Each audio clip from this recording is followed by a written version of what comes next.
was about to go, and here's why. People would tell me, will characterize me in the third person. Albert's that guy is like 2 years ahead. I decided that if you want to predict the future, you have to go invent it. And it's not my quote, but I got it on my desk.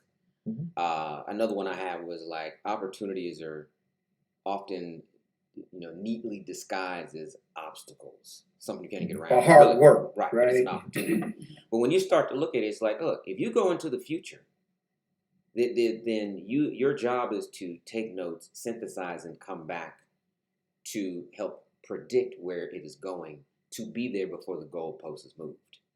Because when you understand that, then you can understand that movement of the goalpost isn't actually very real. It looks like it's a 70-yard field goal, but it's really still set at an extra point distance, okay? Because sometimes the movement is a perception. It is actually not a reality.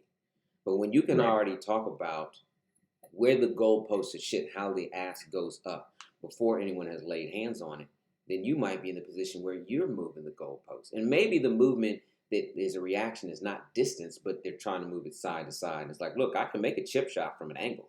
I can hit it dead on. I can hit it from the other hash mark. So I made a decision like, look, to my statement earlier, if I'm going to predict the future, I need to go invent it. I need to go into the future and see what the future is holding and figure out how to break it down.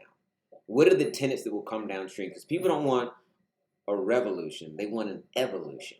So how am I going to figure out what that evolution looks like in a compounding manner?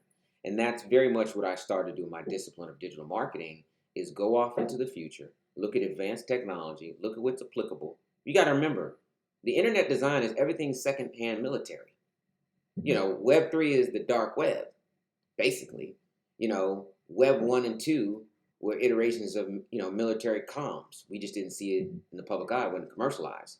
Drones came from strike points, but we got them delivering pizza now.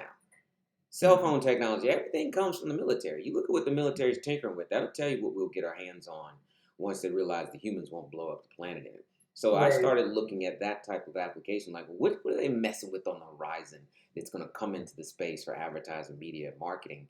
And then I would start projecting where it's going, to where the people would be like, all right, I ain't ready, but I see what you're saying. Then the people who would move the goalposts were like, well, we can't move it. He's standing on another 50-yard line, 3 adjacent fields over. Like he's going to catch it, and it's going to be a kick 6. He's going to run it back. So that changed my level in the space of understanding how goalposts couldn't be moved against me.